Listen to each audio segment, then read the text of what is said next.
Iran का Israel पर एक बार फिर मिसाइलों और ड्रोन से हमला। ईरानी हमलों में 13 इसराइली हलाक, 380 से ज्यादा जख्मी हो गए। 9 इसराइली जख्मियों की हालत तशवीशनाक। तल अबीब के करीब बैत याम के इलाके में 35 इसराइली लापता। इसराइली हुकाम ने मलबे तले दबे होने का खदशा जाहिर कर दिया। ईरान ने ताज़ा हमलों में 150 से ज्यादा बैलिस्टिक और हाइपरसोनिक मिसाइल दागे। तल अबीब, मकबूजा बैतुल मक़दस और हैफा धमाकों से गूंज उठे। वस्ती इसराइल में कई इमारतें तबाह, आग भड़क उठी। वाइजमैन इंस्टीट्यूट ऑफ साइंस ईरानी हमलों से मुतासिर। हैफा शहर में मिसाइल लगने से इमारत को नुकसान। हैफा में ही ड्रोन हमले से रिफाइनरीज में भी आग लग गई। पासदारान इंक़िलाब का हैफा में इसराइल की अहम तनसीबात को निशाना बनाने का दावा। कहा, खैबर, बदर और अमाद मिसाइलों से हैफा और तल अबीब को निशाना बनाया। इसराइल के तवानाई स्ट्रक्चर और लड़ाका तैयारों को तेल सप्लाई करने वाले मकामात तबाह किए। ईरानी खबर एजेंसी के मुताबिक 7 टन बारूदी मवाद से लदे हाज कासिम सुपरसोनिक मिसाइल भी दागे गए। इसराइली फौज की शिमाली इसराइल में ईरानी जंगी तैयारों की परवाजों की तस्दीक। ईरान ने इसराइल के 3 F-35 समेत 10 तैयारे मार गिराने का दावा कर दिया। ईरानी आर्मी चीफ अमीर हातमी का कहना है, दुश्मन ने तवानाई स्ट्रक्चर पर हमला करके एक और रेड लाइन अबूर की। इस बार मजीद मौसर और फैसलाकुन हमलों के साथ इसराइल को जवाब देंगे।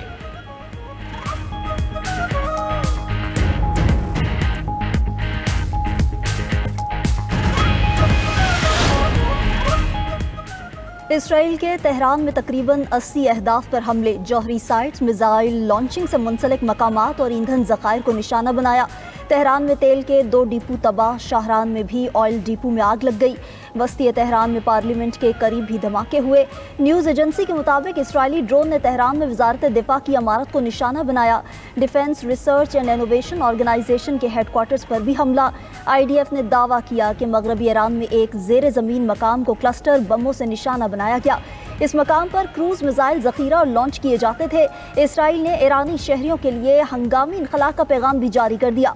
पैगाम में कहा कि आम ईरानी शहरी अस्करी तनसीबात से दूर रहें, हसास इलाकों में मौजूदगी पर ईरानियों की जिंदगी को खतरा होगा। ये पैगाम इसराइली फौज की तरफ से एक्स पर फारसी जुबान में जारी किया गया। इसराइली हुकाम का कहना है कि अगले 48 घंटे इंतहाई फैसला कुन हो सकते हैं। इसराइल का यमन पर भी हमला, Houthi chief of staff Mohammad Abdul Karim इसराइली हमले में शहीद हो गए।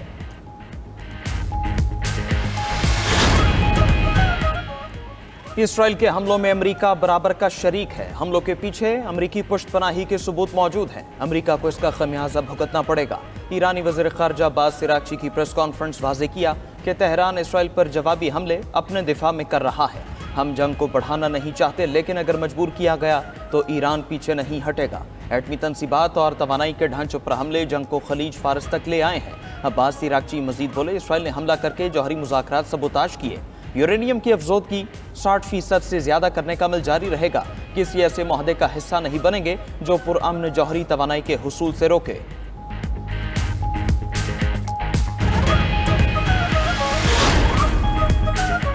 ईरान ने हम पर हमला किया तो पूरी ताकत से जवाब देंगे। अमरीकी सदर डोनाल्ड ट्रंप का कहना है कि ईरान पर इसराइली हमलों में अमरीका का कोई किरदार नहीं। ट्रंप ने ईरान और इसराइल के दरमियान मुआहिदा कराने की पेशकश भी कर दी। खबर एजेंसी के मुताबिक अमरीकी इंतजामिया ने जंग में शामिल होने की इसराइल की दरख्वास्त मुस्तरद कर दी। साथ ही अमरीका ने यूक्रेन से मिसाइल दिफाई निज़ाम मशरिक़ वस्ता मुंतकिल कर दिया। वज़ीर दिफा पीट हेग्सेथ ने तस्दीक करते हुए कहा कि खित्ते में अपने लोगों को बचाने के लिए तमाम तर वसाइल इस्तेमाल करेंगे।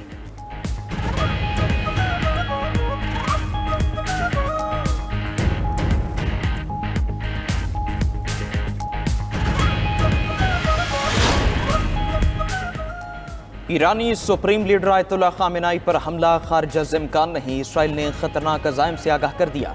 गैर मुल्की मीडिया से बातचीत में इसराइली हुकाम ने कहा कि ईरानी एटमी प्रोग्राम को तबाह करने की कोशिशों में अली खामेनाई भी इसराइल का हदफ है। इसराइली फौजी तर्जुमान से सवाल पूछा गया, क्या इसराइल ईरानी सुप्रीम लीडर को कत्ल करने की कोशिश कर रहा है? इस पर इसराइली फौजी तर्जुमान ने कहा कि वो इस बात की वजाहत नहीं करेंगे। इसराइली फौज का कहना है, इसराइल के पास ईरानी अहदाफ की तवील फहरिस्त मौजूद है। इसराइल इससे पहले ईरानी आर्मी चीफ समेत आला फौजी जनरल्स को शहीद कर चुका है। ईरान के एटमी प्रोग्राम के सरबराह समेत 9 साइंसदानों को भी निशाना बनाया गया। इसराइल इससे पहले हमास रहनुमा इस्माइल हनिया और हिजबुल्लाह सरबराह हसन नसरुल्लाह जैसी अहम शख्सियात को भी शहीद कर चुका है।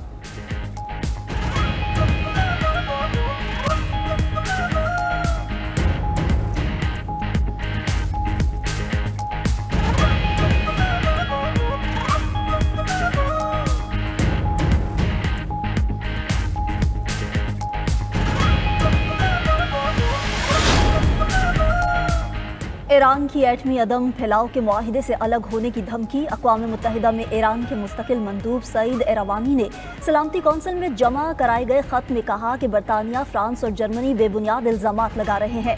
अगर ये तीनों ममालिक ईरान पर पाबंदियां बहाल करने की कोशिशों में मसरूफ रहे तो ईरान एटमी अदम फैलाव के मुआहिदे NPT से दस्तबरदार हो जाएगा।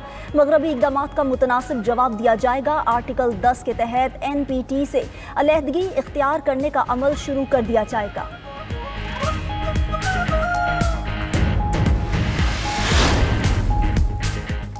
ईरानी फौज ने बरतानवी बहरिया के डिस्ट्रॉयर जहाज को खलीज फारिस में दाखिले से रोक दिया। कहा कि ब्रिटिश नेवी का जहाज इसराइली मिसाइलों की रहनुमाई के लिए खलीज फारिस आना चाहता था।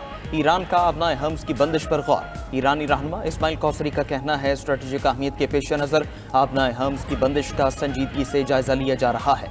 उधर बरतानवी वज़ीर-ए-आज़म की एयर स्टॉर्मर का अपने जंगी तैयारे मशरक़ वस्ता में तैनात करने का फैसला। कहा, फौजी असासे मुंतकिल करने का मकसद किसी भी मुमकिन सूरत हाल से निपटने के लिए तैयार रहना है।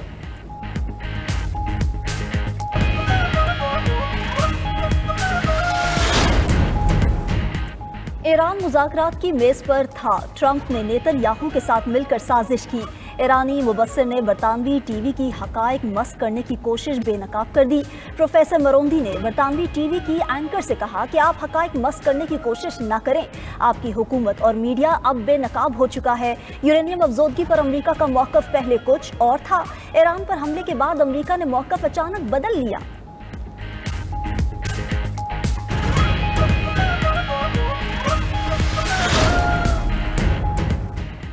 चीन, इसराइल और ईरान जंग बंदी में किरदार अदा करने के लिए तैयार। चीनी वज़ीर ख़ारजा के इसराइली और ईरानी हममनसब से टेलीफोनिक राबिते। चीन का दोनों मुल्कों से तनाज़े को रोकने और सिफारती हल का मुतालबा। चीनी वज़ीर ख़ारजा के इसराइली हमलों की मज़म्मत। हमले आलमी उसूलों की खुली खिलाफवर्जी करार दिए।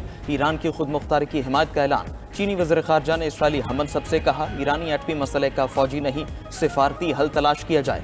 खित्ते में अमन के लिए मुस्बत किरदार अदा करने को तैयार है। बरतानिया का भी इसराइल और ईरान के दरमियान जंग बंदी पर जोर। वज़ीर ख़ारजा डेविड लैमी का मशरक़ वस्ता में बढ़ती कशीदगी पर इज़हार तशवीश।